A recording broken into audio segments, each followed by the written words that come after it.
Asocijacija srednjoškolaca u Bosni i Hercegovini, lokalni tim Banja Luka. ASUBIH je nevladina nestranačka organizacija, osnovana 4. novembra 2007. godine od strane njemačke fondacije Schuler Health Lab. Postoji 55 lokalnih timova na području Bosne i Hercegovine.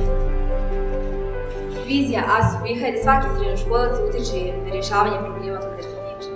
Jedan od ciljeva ASUBIH je da se srednjoškolac bolje upozna sa svojim pravima u društvu. Vidimo se svake nedelje u Domu omladine. Dobrodošli! Naš lokalni tim volontira u javnim kuhinjama. I obilježili smo bok 36 dijeljenim balonom.